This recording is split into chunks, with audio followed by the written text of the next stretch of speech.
that we are organizing a press conference about match fixing. In December, we were talking about 200 fixed games during the last 4 months of 2013. We will see that this number will grow up. We will talk about match fixing in football, of course, but not only. We will share with you good news about the corruption and the World Cup. Logistically, this press conference will be in French and in English.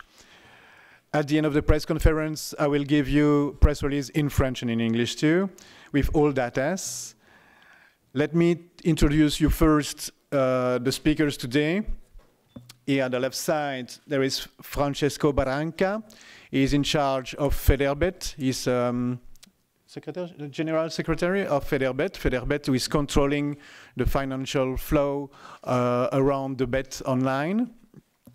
At the right side, there is Marc Tarabella, who will speak for the European Parliament. He is MEP in charge of consumer protection, and he's involved of the legislation around the gaming online. And Mr. Quintana. Mr. Quintana is in charge of the Department Integrity of the Spanish League. Donc je vais faire la même chose en français pour être sûr que tout le monde nous suive. Donc c'est la deuxième fois qu'on se rencontre ici au Parlement européen dans le but de parler de la corruption autour du sport de manière générale. En décembre, on avait détecté 200 matchs corrompus sur les 4 derniers mois de 2013. Nous allons voir ici sur l'ensemble du championnat combien ça fait. On parle évidemment de la corruption dans le football aujourd'hui, mais pas seulement dans le football.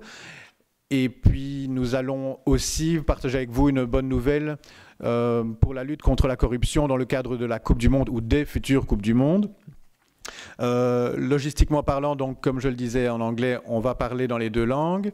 Monsieur Quintana s'expliquera en espagnol, mais vous pourrez via les casques avoir sa traduction en anglais simultanément. Qu'ai-je encore à dire? Oui, à la fin de la conférence de presse, chacun d'entre vous recevra un communiqué de presse que je vous donnerai. On pourra faire évidemment les interviews ici à l'intérieur. Vous avez à ma gauche Monsieur Francesco Barranca qui s'occupe de Federbet. Federbet est en charge du contrôle de tous les flux financiers autour des paris sportifs. Monsieur Tarabella à ma droite qui est député européen, reconduit, qui est en charge de la consumer protection, protection des consommateurs, pardon, et il est co-législateur dans la législation sur les paris en ligne, ce qui signifie aussi qu'il est évidemment très impliqué sur le dossier. Et enfin, M. Quintana, qui est responsable du département intégrité de la Ligue espagnole. Je propose de passer la parole directement à M. Tarabella. J'accepte. Bien, ben, bonjour à toutes et à tous et merci pour votre présence nombreuse. Effectivement, ceci n'est pas une conférence de presse one-shot, puisque nous nous étions déjà entretenus. On avait organisé d'ailleurs avec notamment la Federbet, la Fédération des paris en ligne, des entreprises de paris en ligne, une audition à laquelle Martin Schulz, d'ailleurs le président du Parlement, avait tenu à l'honorer de sa présence, car effectivement, en décembre 2013, ayant organisé ce premier rendez-vous au sein du Parlement, ceci est un second volet et un follow-up, si j'ose dire, pour la simple raison qu'il ne s'agit pas de faire à un moment donné un constat. Il faut essayer, évidemment, notre but étant amoureux du sport faire, et notamment du football en particulier, c'est de faire le suivi et d'essayer que les choses évoluent positivement pour la lutte contre les parties truquées et tout ce qu'il y a autour de malsain, évidemment. Et on sait que notamment le football génère beaucoup d'argent.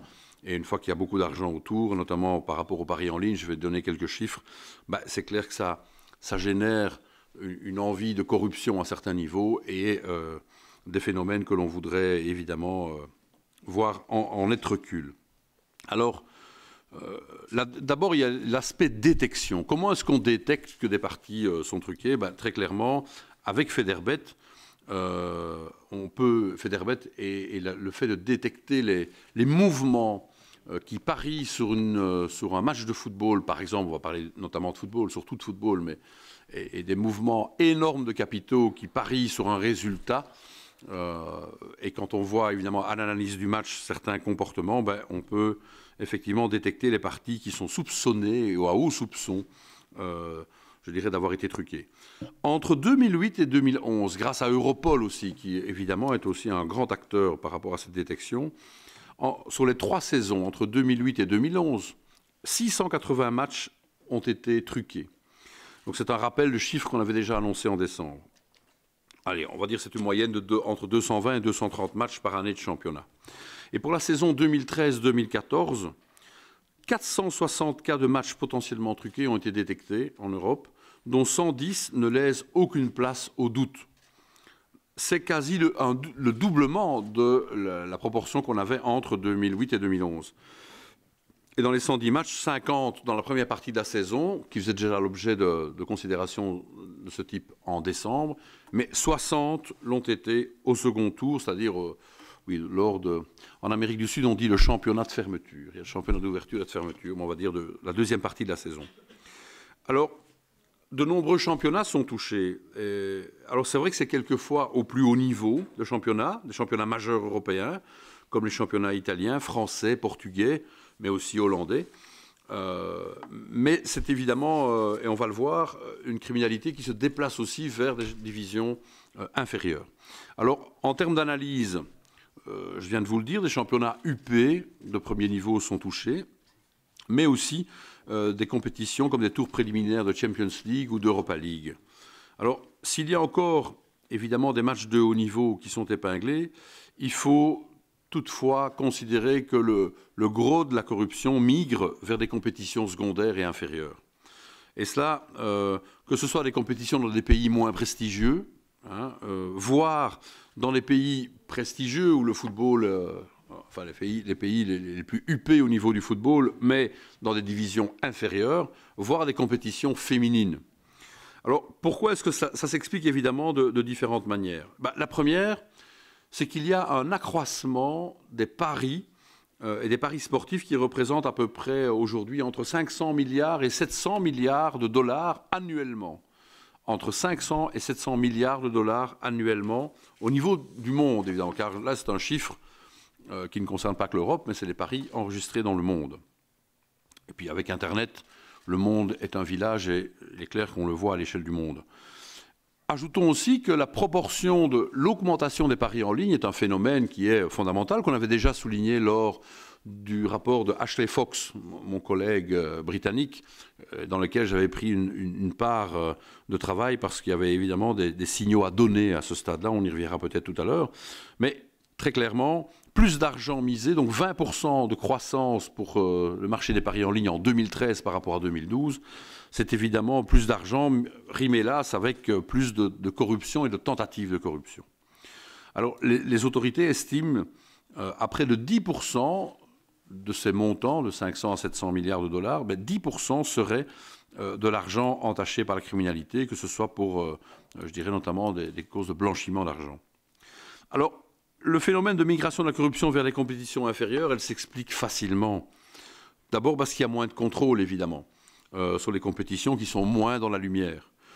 Vous l'aurez compris aussi, un match de Champions League ou de première division, un match UP, il y a 10, 15, 30 caméras autour du terrain et il y a 50 000 spectateurs dans le stade minimum, alors qu'une compétition de division inférieure, il y a peut-être un caméscope qui filme, un caméscope amateur et quelques centaines de spectateurs. Donc il est évidemment plus aisé de truquer ou de corrompre des joueurs ou une équipe ou des acteurs ou un entraîneur ou un gardien au niveau inférieur.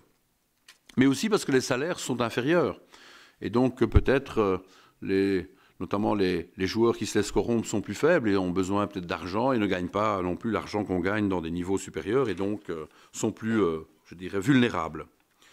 Mais aussi, très clairement, à cause aussi d'une vérité qui fait difficulté dans le sport, c'est que beaucoup de clubs de moindre importance sont au bord de la faillite, sont en difficulté et donc ça peut entraîner aussi plus de vulnérabilité de leur part. Alors, après ces constats, évidemment, les réactions sont nécessaires. Et d'abord, au niveau législatif, je pense que le Parlement européen a solidifié quelques textes, notamment par rapport à la lutte contre le blanchiment d'argent. Au niveau de la régulation bancaire, je crois qu'il y a eu pas mal de textes qui ont été votés à cet égard-là. mais aussi un texte sur les paris en ligne. Alors c'est vrai que c'est un texte qui est une résolution, qui n'a pas de portée législative, mais qui a donné un signal clair. L'idéal serait que la Commission européenne, évidemment, légifère par rapport à avoir une directive, un règlement qui soit dans le sens de ce que l'on a fait passer, que j'ai contribué, moi, utilement à faire passer. Hein, par exemple, l'interdiction des paris sur les compétitions de mineurs d'âge ou les paris criminogènes. Un pari, on parie sur un résultat final, mais je me pose d'ailleurs la question, j'ouvre une parenthèse que je referme, est-il normal de pouvoir parier sur un match qui est déjà commencé? C'est 2-0, la cote change et qu'on puisse parier sur le résultat final alors que le match est commencé. C'est une question que j'ouvre parce que il est permis de se poser la question, mais très évidemment, il n'est pas normal de parier sur qui va avoir la première carte jaune, voire qui va être le joueur, le premier qui va être exclu. C'est des paris criminogènes. Et donc, le fait d'avoir éliminé ce genre de paris qui sont contre l'éthique est quelque chose qui est excellent dans le texte. Faut-il encore le traduire, évidemment, je le répète, dans un texte législatif, une vraie directive ou un vrai règlement. Alors, les technologies, effectivement, nous permettent de détecter avec beaucoup plus de clarté les matchs qui sont viciés, mais le bas blesse quand même au niveau, clairement, des poursuites judiciaires. Les matchs sont identifiés, les clubs ne portent pas toujours plainte car ils ont peur, les clubs ne sont pas toujours responsables, c'est parfois 1 ou 2 joueurs qui sont responsables et ils ont peur évidemment d'attirer la mauvaise presse sur eux ou d'être, par le biais d'un amalgame, entaché d'une mauvaise image alors que le club et les dirigeants du club ne sont peut-être pas responsables. Les fédérations nationales aussi pourraient jouer un rôle, certaines le font d'ailleurs et n'hésitent pas à indaguer, à faire des enquêtes. Mais on hésite toujours parce que ça aussi, ça jette l'opprobre. Hein, les quelques pommes pourries dans un panier, finalement, font pourrir tout le panier. Et c'est un peu cette image qui revient en disant que la crainte de porter plainte, de peur de salir la compétition, alors que, sans doute, l'essentiel se comporte de manière, exemplaire et de manière sportivement exemplaire. Alors que notre but est justement d'essayer d'endiguer cette vague. Et je le répète, les chiffres sont là pour montrer que c'est un phénomène en augmentation. Et donc, on veut justement aider à nettoyer. Et faudrait-il avoir plus, je dirais, le concours des fédérations pour justement endiguer cette gangrène. Alors, il faut évidemment sensibiliser l'UEFA, qui pourrait aisément jouer de son influence sur les fédérations nationales pour faire le ménage. Et enfin, je voudrais quand même signaler que les choses avancent. Et je prends l'exemple de la Coupe du Monde. On est à la veille du début de la Coupe du Monde de football. Et je me félicite que la FIFA ait été très sensible à notre appel du pied après notre dernière conférence sur les matchs truqués en décembre 2013, parce qu'elle a été sensible à notre argumentation, développée il y a 6 mois, de demander un contrôle des flux financiers autour de chaque match de la phase finale de la Coupe du Monde. Et donc c'est Federbet et M. Barranca, qui en est le secrétaire général, nous en parlera sans doute et il aura la parole dans quelques instants. Et c'est la Federbet qui sera en charge de ce contrôle minutieux et c'est heureux. Hein, le symbole que la FIFA se bat à nos côtés pour un sport propre est un symbole fort. Je peux signaler aussi le revirement par rapport, j'espère qu'il se traduira dans les faits, par rapport au Qatar. Car je l'ai dénoncé aussi, il y a déjà plus de morts d'ouvriers népalais et indiens morts au Qatar que de joueurs qui joueront la Coupe du Monde 2022. Alors, et puis maintenant les soupçons de corruption, etc. Mais, je le répète, retirer la Coupe du Monde au Qatar serait un geste fort que moi j'appelle en tout cas de mes vœux. Mais ce n'est pas l'objet du jour. Alors, rappelons quand même au niveau des Coupes du Monde qu'elles ne sont pas exemptes de tout reproche par rapport aux tentatives de corruption. Souvenez-vous de la Coupe du Monde 94, et s'il y a des Belges dans la salle, on se souvient du triste sire qu'était l'arbitre Kurt Roethlisberger. C'était un Suisse qui arbitra Belgique-Allemagne, 3-2 pour l'Allemagne, mais refusait un penalty à Josip Weber, à l'époque, qui était un attaquant d'origine croate, mais naturalisé belge, donc il jouait pour la Belgique. Et puis accorder un but à Rudi Voller après, mais qui commet une faute clairement avant de marquer sur le défenseur belge, c'est 3-2. Et donc il était permis évidemment de douter, mais Kurt Roethlisberger a été rattrapé après, pas pour ça, on n'a jamais pu le prouver, mais il avait tenté de corrompre un arbitre en 96-97 en faveur du Grasshopper Zurich contre l'AJ Auxerre. C'était un match Grasshopper Zurich AJ Auxerre, et d'ailleurs il a été radié à vie par l'UEFA et par la FIFA. Coupe du Monde 2006, le gardien ghanéen avait admis avoir été approché pour perdre le match du Ghana contre la Tchéquie. Ça, c'était en 2006, c'est plus près de nous. Et en 2010, quinzaine de matchs de la phase finale auraient été visés par des organisations de paris clandestins dans le cadre de cette Coupe du Monde 2010 en Afrique du Sud. Des matchs où étaient, et ce n'est pas du tout les fédérations nationales qui sont impliquées, je ne dis pas, mais c'est des matchs qui concernaient notamment le Danemark, les États-Unis, l'Australie, le Portugal.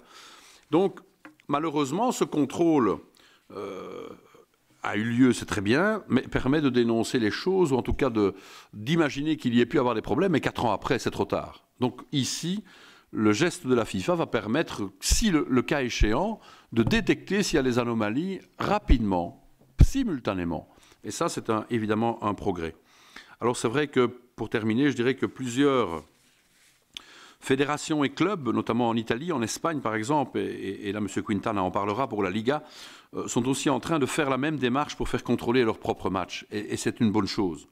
Et enfin, au-delà de tout ce que j'ai dit, on peut encore évidemment nettement améliorer la situation. Il faut évidemment plus de cohérence à tous les niveaux. Alors, la cohérence, c'est aussi des peines accrues pour les coupables, des peines plus sévères, mais aussi appliquées de manière internationale. Un joueur ou un coach qui serait suspendu en Belgique ne devrait pas pouvoir jouer ou exercer ses talents de coach, que ce soit ailleurs en Europe ou ailleurs dans le monde, que ce soit sur le continent africain ou le continent asiatique, par exemple. Et certains joueurs qui, malgré les réglementations, continuent à parier sur le sport. On avait parlé du cas de Luigi Buffon. On ne va pas ternir son image, c'est un excellent gardien de but, son image sportive, enfin en tant que sportif. Mais le fait de parier sur son sport devrait être interdit. Moi, j'avais fait un parallélisme en décembre, quand j'étais employé de banque, je l'ai été dans ma vie antérieure, il m'était interdit de mettre les pieds dans un casino. Parce que comme je gérais de l'argent des gens, je ne devais pas, il était interdit déontologiquement d'aller jouer au casino. Ben, voilà, peut-être devrait-on interdire aux footballeurs de parier sur le football. Ou en tout cas sur les matchs du championnat dont ils sont les acteurs. Sans doute là, il y aurait moyen de faire quelque chose. Observatoire européen, des moyens judiciaires accrus, sans doute, de lutte, de coordination judiciaire, mais aussi un observatoire européen qui rassemble différents acteurs qu'on pourrait mettre sous l'égide du Parlement européen ou d'une institution européenne, sans appeler nécessairement à la création d'une agence spécifique. Il y en a déjà beaucoup, des agences. Mais c'est un ensemble de combats qui doit être mené, car grâce aux technologies modernes, c'est vrai que je prends l'exemple des paris en ligne et leur accroissement d'activité font que ça génère plus de corruption sans doute, mais grâce à la FEDERBET, on peut aussi détecter là où il y a suspicion et peut-être agir plus vite, plus rapidement, plus efficacement. C'est en tout cas notre souhait. Le souhait ici, vous l'avez compris, c'est pas de faire des coups d'éclat one shot, mais c'est de faire un suivi. S'il le faut encore faire dans le futur, on le fera, de manière à essayer d'être finalement un aiguillon qui, à côté des fédérations, que ce soit celle des paris en ligne, mais aussi des fédérations sportives, on a beaucoup parlé du foot évidemment, mais ça c'est aussi peut-être par passion personnelle, mais n'oublions pas que beaucoup d'autres compétitions, notamment tennistiques, et d'autres sports sont aussi l'objet, je dirais, de paris truqués et de paris corollairement.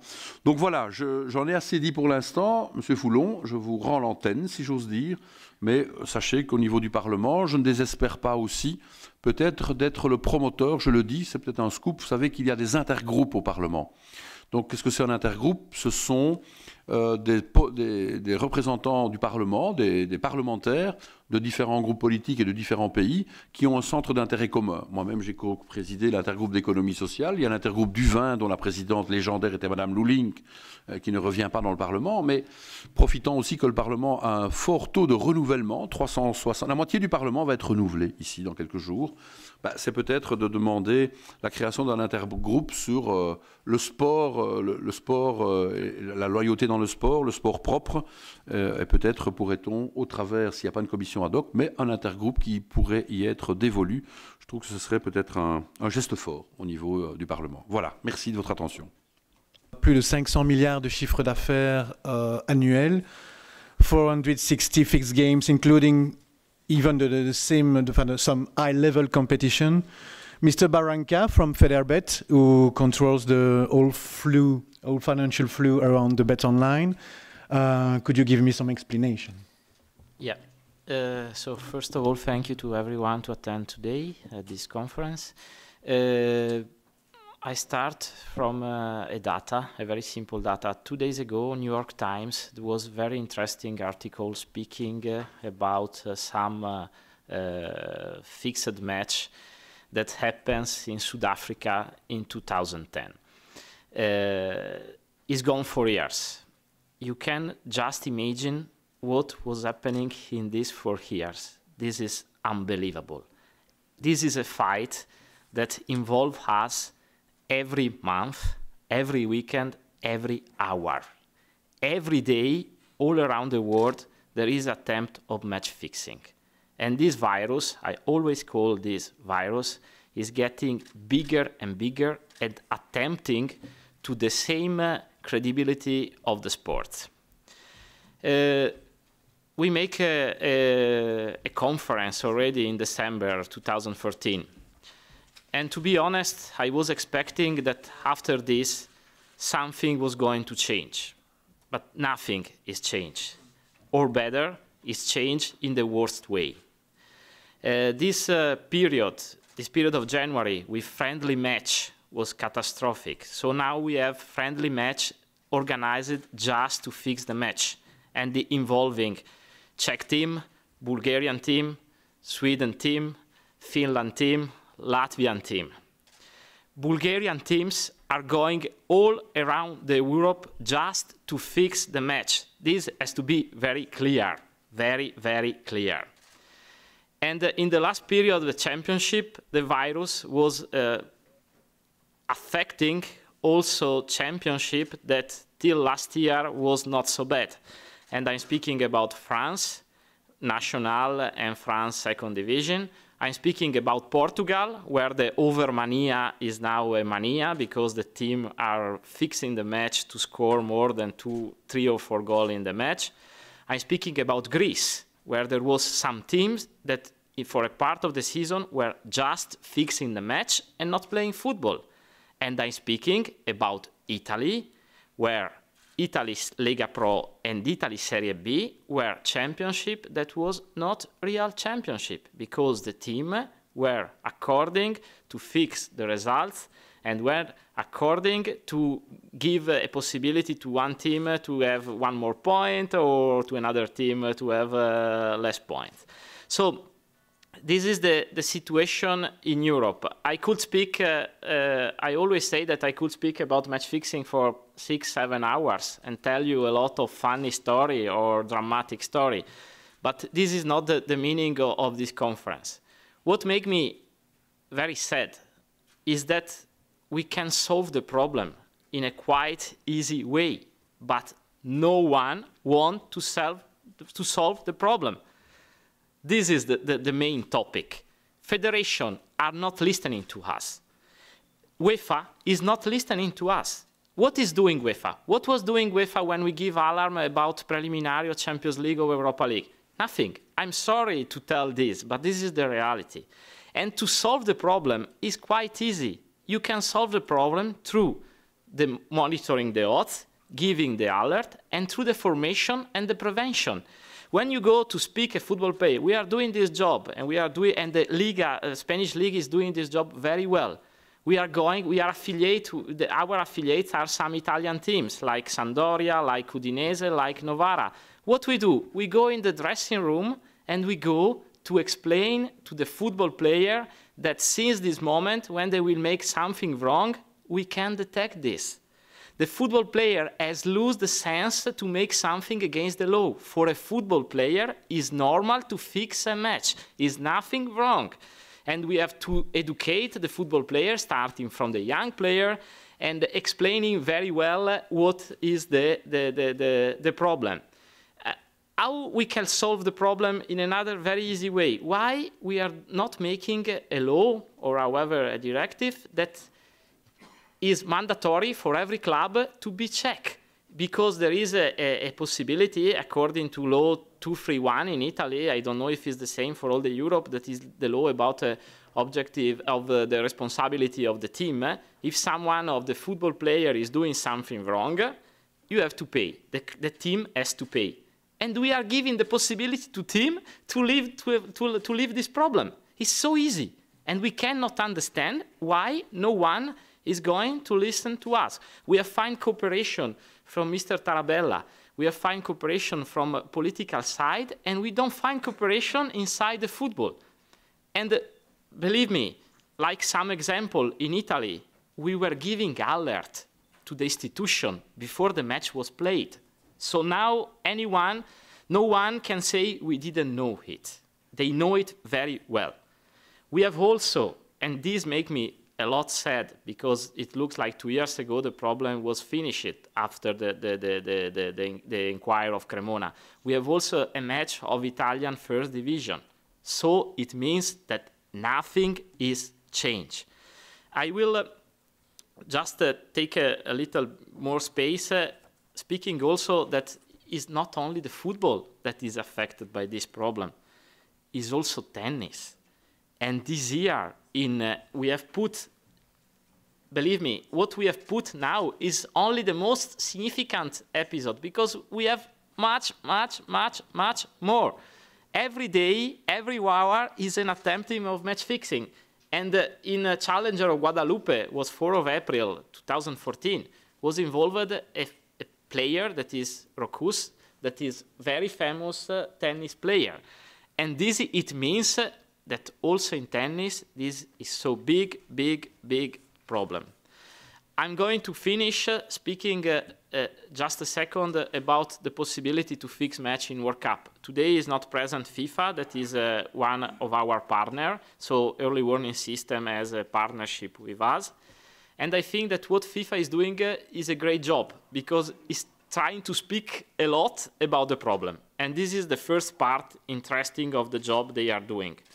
But in another side, don't forget that a lot of players that they were fixing the match during the domestic competition, now they are going to play the World Cup. So it's not so impossible that when they have learned to fix the match during the domestic competition, they are going to fix the match also in the international competition. Really, last thing. I was speaking in a bad way about Bulgarian championship, because Bulgarian championship is one of the most corrupted in the world, if not the most corrupted in the world. And what do Italian team is going to organize a friendly match with Bulgarian team, asking money to go there to play, and then after fixing the match. And this is Italian Serie A team that in the past was involved in a very hard way in match fixing. So if we are not strong enough to block this virus, the virus will eat the football, will destroy the football. We have the possibility to solve the problem. It's not impossible to do it. Please, listen to us and try to find a solution. Today, if we are going to look on our site, you will find our position paper. That is our attempting to try to solve this problem. Please read it and try to understand how simple concept can stop this very important problem. Then, if you need some other data, some more accurate data after for the specific of the teams and why we are detecting this movement, is big discourse. We can talk, however, later, or we can make any question you want. Thank you very much. Merci, Francesco. So corruption is a virus. Italy, France, Belgium, and everywhere in Europe, the problem is there. Nous au Parlement, avec Federbet, nous avons dénoncé les matchs truqués, nous l'avons déjà fait en décembre, on le refait maintenant, on le refera encore, en tout cas aussi longtemps que c'est nécessaire, mais effectivement, là où le bas blesse, c'est que les équipes ne sont pas amenées à porter plainte, parce que peur d'être coupables, parce que les fédérations ont peur de dénoncer aussi, parce qu'elles ont peur de se faire salir, alors qu'en fait le but est justement de nettoyer ces compétitions. Mais on peut dénoncer aussi souvent et aussi longtemps qu'on veut. Il faudra qu'il y ait poursuite judiciaire pour qu'il y ait effectivement un nettoyage de la corruption dans le monde du football et dans le monde du sport de manière générale. D'ailleurs, pour incarner cela, je vais passer la parole à M. Quintanar, qui est en charge du département intégrité de la Ligue espagnole. Buenos días a todos. Antes de nada, pedir disculpas porque voy a hablar en español para ser más preciso y para ser más riguroso. Desgraciadamente mi inglés no es el mejor. So good morning, everyone. I'm gonna speak in Spanish, but we are gonna have the translation to English. So sorry for this inconvenience. Bien, España no es ajeno a ninguno de los problemas que se han subrayado en esta mesa. Coincido con Francesco Barranca en que el match fixing, la corrupción deportiva, es una lacra. Para eso, España, la Liga de Fútbol Profesional, ha creado desde hace un año un departamento de integridad que apuesta por prevenir y por sancionar cualquier comportamiento del que tenga noticia. So the thing is that Spain is a country that is not free from match fixing. This is a problem that also can happen in Spain. So that's the reason that La Liga has created a department to fight against match fixing called the Integrity Department that was created last year. Este departamento, en el que la Liga de Fútbol Profesional ha apostado invirtiendo parte importante de su presupuesto, basa sus ejes de actuación en tres fundamentales vectores. En primer lugar, la formación en orden a la creación de una cultura de integridad, a una cultura en los valores del deporte. En segundo lugar, en la investigación interna, colaboración posterior con las autoridades policiales y judiciales y fiscales. Y por último, la sanción, el rigor en la sanción. Son las mejores formas de prevenir. So as we have this problem as well in Spain, we can have this problem as well in Spain. That's the reason that we create this department. So we have a very quite big budget destinated to this department, and we have three major points inside this department. The first one is the training, the second one is investigation, and the third one is punishment.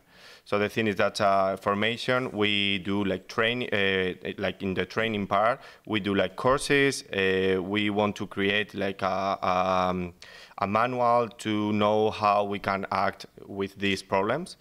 In the investigation, we want to collaborate with the institutions, police and public institutions, and the punishment inside our institution. En materia de formación, este año, tanto en la Liga BBVA como en la Liga Adelante, es decir, los 40 clubes asociados a la Liga de Fútbol Profesional, se han dado talleres o cursos de formación en integridad, advirtiendo de la normativa administrativo-sancionadora y disciplinaria, advirtiendo de la normativa penal en España y advirtiendo también de las normas deontológicas que, si bien no tienen sanción, pero son infracciones deontológicas en esta materia. Se ha creado un vídeo en colaboración con el Cuerpo Nacional de Policía, donde se advierte de la posibilidad que la policía tiene de investigar este tipo de comportamientos y de la cantidad de casos que están siendo ya investigados, incluso en fiscalías, con 3 procedimientos judiciales abiertos. Aparte de ello, se tiene el proyecto de ser todavía más capilar. Está abierta la formación a las categorías inferiores de los clubes, a los alevines, y a través de las fuerzas y cuerpos de seguridad del Estado, capilarmente en toda España, en los colegios, y para crear efectivamente una cultura de la transparencia en los niños. In that case, in the training part, we have both in the Liga BBVA and Adelante for the 40 teams from the Spanish League.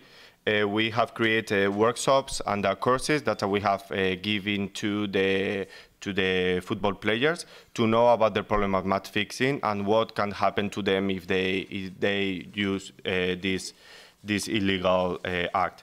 So as well, we have created a video with the possibilities and what can happen to them as well. And apart from that, we believe that this kind of training has to go from top to bottom.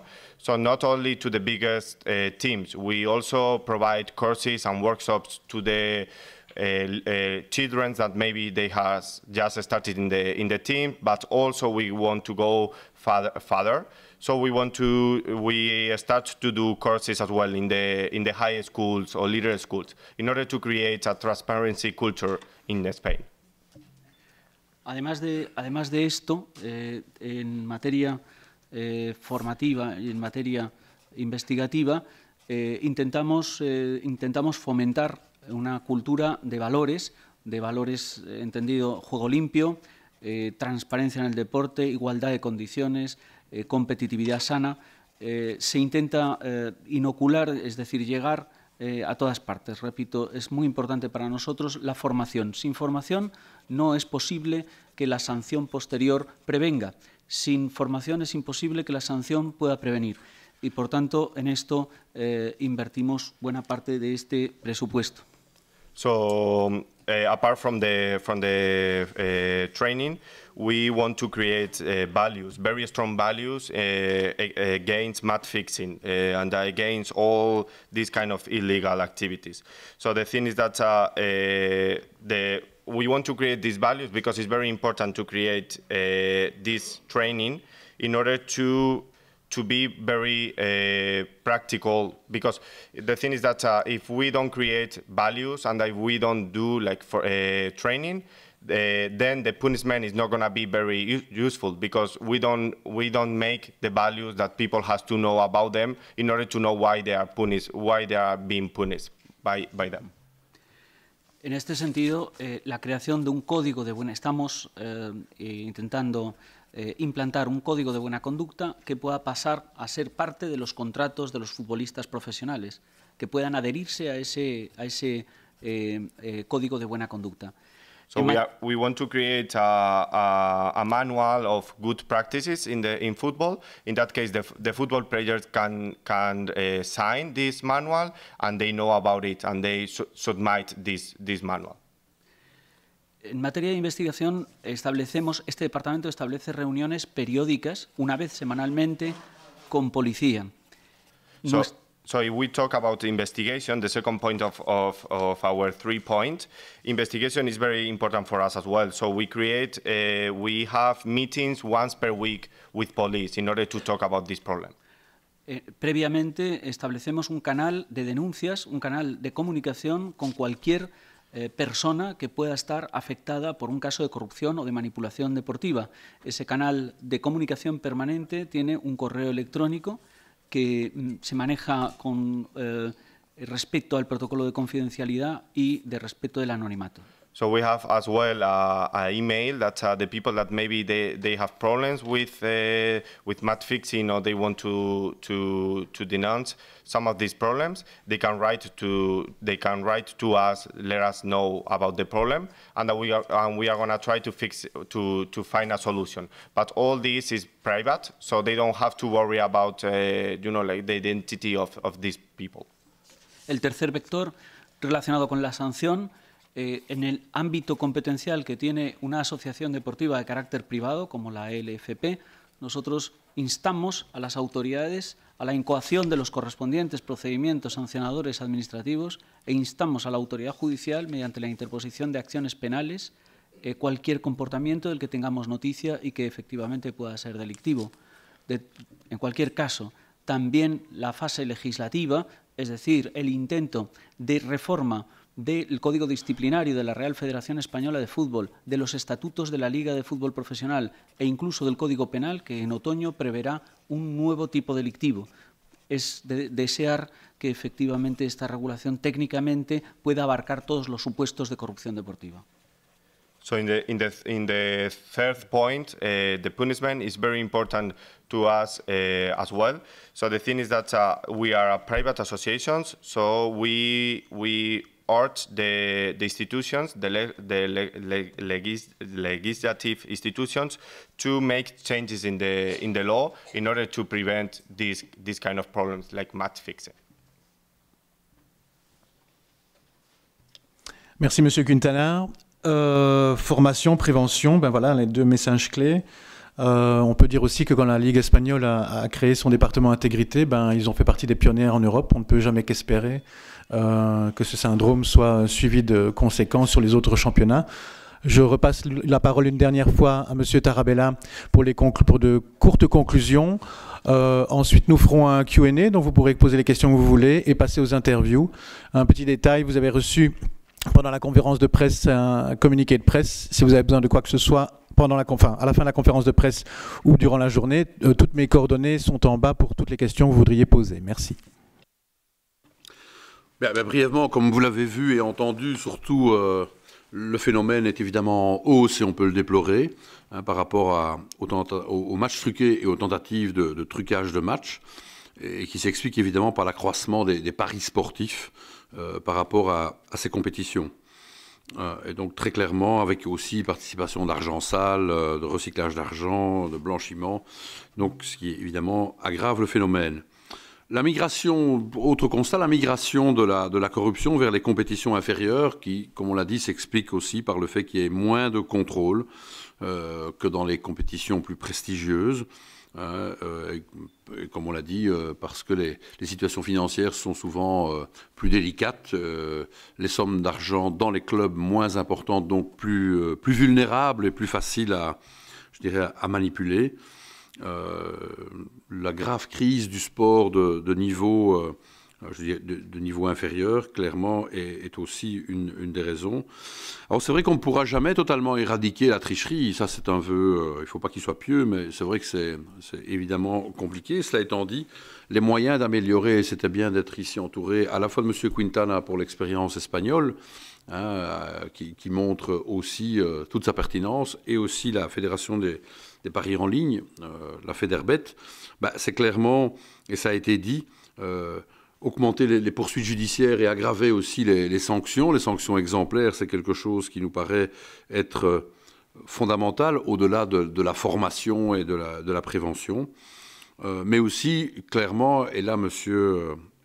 Barranca l'a dit, c'est avoir une collaboration des fédérations, des clubs bien entendu, mais des fédérations qui doivent aussi participer à la démarche, car il faut toujours que quelqu'un dépose plainte.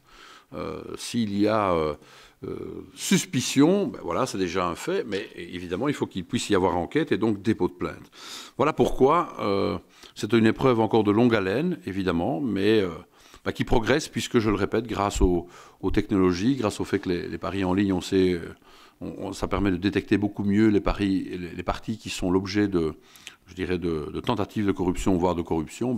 Il est clair qu'aujourd'hui, cette conférence avait pour but de faire avancer les choses, espérons les faire avancer au niveau de cette enceinte parlementaire qui, comme je le répète, se renouvelle, et peut-être créer la structure, un embryon de structure qui soit focalisé directement sur le sport,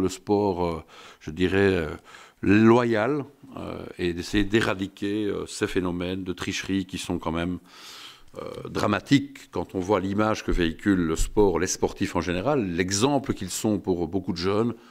Apprendre que son idole, son champion est finalement quelqu'un qui a joué contre l'intérêt de son club, c'est évidemment quelque chose qui est vraiment préjudiciable à l'image que le sport doit véhiculer. Voilà pourquoi il était utile, me semble-t-il, de faire le point par rapport à ce phénomène. Merci. Hi, I'm Andrej Houska for the Czech Radio. I have a question for Francesco. You've detected, in terms of match fixing, you've detected a match in this March in the Czech Gambrinus Liga, the first Czech or the highest, most important Czech league, between Dukla Praha and Sigma Olomouc. According to you, what was the nature of the match fixing? Was it players betting on the outcome, or what exactly? And secondly, have you contacted the Czech Football Association? What reply did you have? Thank you. So it's clear that Czech league is affected by the problem. It was clear that a lot of friendly match during last winter was fixed by Czech match, together with the complicity, of course, of the other team. And from what I know, the reply from the Czech Federation was that in Czech there is not absolutely a problem of match fixing, because UEFA was saying that was not a problem. And this is the first way how to not resolve the problem. It's exactly how you have not to do to not resolve the problem. This is clear. But what we, in this case, we cannot do anything. It should be the club, because believe me, sometimes the club is victim of the problem, because are the football player that they are fixing the match, and maybe the club is ignoring this. Of course, is not guilty. But when the club doesn't ask help, because you know, is a big difference between federation and league. Federation is a sort of state of football. League is a private association. So also the league can come and ask the help. Just to make an example that before I didn't make, we start our job with Spanish League 1 year ago. Just go and check how all the match of Spanish League, BBVA and Liga de Ante, was very leal filed till the last round. We had a lot of surprise teams that were not fighting for the for the tables, that they were winning with teams that they were fighting for to win the title. Was very, very, very interesting championship. Also because it was a clean championship. Quelqu'un d'autre? Oui. Hi, this is Raf Kaz of the Associated Press. Could you explain to us how you establish when a game is fixed beyond doubt? Because we are laymen here. We might not necessarily. Can you tell us, for example, what was it about Catania-Atalanta that made this a game that was fixed beyond doubt? Because as far as I know, I don't think police got involved so far. And so what is it that you can say that's a fixed match? Thank you. I will just take a few other questions if possible. I saw there is a question over there. Oui. Hey, I have a couple of questions. First of all, on Spain, you were speaking about the behavior of La Liga has been really nice. I would like to know if this means that there wasn't any fixed match in Spain, or that you couldn't detect any match fixed in Spain. Because in the last report that you issued here in the month of December, there were, if I don't remember wrong, 5 matches that were fixed. And I would like to know, in the last report that you issued here in December, there was the president of the European Parliament, Martin Schulz. You were speaking here in a hearing with him. I would like to know if the European Parliament has done anything since then, or it was just a hearing and the European Parliament didn't do anything on this issue. Thanks. Anyone else? Quelqu'un d'autre? Oui. Hello, I would like to ask to Mr. Francesco. We know that the Spanish Liga has an agreement for the quotations. Why doesn't the Italian has the same? Thanks. Très bien. On va répondre aux 3 questions. We will answer to the 3 questions, and after we will go to the interview. If you have a question, you can talk personally, face to face. Okay? Thank you. So, about the question how we can detect if a match is fixed or not. So, we have, of course, an integrity department that is checking all the odds all around the world. Okay? So this is something that I have explained a lot of times. I try to be very short and very clear. The betting market is the same like stock market, okay? So for every possibility of 1, X, or 2, there is a odds, okay? These odds can move because it's physiological of the market that the odds can have movement, can go down or up because one player is injured. But at some point, it happens something that the odds are not more correlated to the reality, because the odds are moving so fast, so in impressive way, that there is no more sense. There is no more realistic sense for the possibility that this sign is going to happen. In the case of Catania-Atalanta, it's a quite strange way of fixing match, because it was a fixed match only in Italian market. And we receive signalation from a lot of Italian bookmakers that they are in Italy, that was lot of people going and betting to the possibility that Catania was going to win, connected, so combo, together, that both the team are going to score. And when you know, it's important the sensibility of the shop, because when someone is entering in the shop, was never in his life betting, and enter with a lot of money, asking to bet on Catania-Atalanta, one and both teams to score, it's clear there is an alarm. It's very clear. It's very easy to understand this alarm. Just to spend 2 words about the credibility of our system of detection, you can know that about the scandal in Cremona, the betting scandal of Cremona, we were giving to the police all our data about the match fixing. Of course, we are not investigation. We are not investigate team. But we can give our alert, and then police can investigate about this data. So we will be very happy also if Interpol or Europol is going to ask us something. Okay? About the question, in the previous report was not match of Liga BBVA and Liga Adelante, was 2 matches involving a team of Segunda B. I think that about these matches they are investigating, so I cannot speak about these previous matches. And about in all the year, in Spanish BBVA and Liga Adelante, we didn't detect any suspicious movement. So it means that was not fixing match, because to fix match, you have to make money, you have to gain money. And if there is no movement on the odds, it means they have not bet on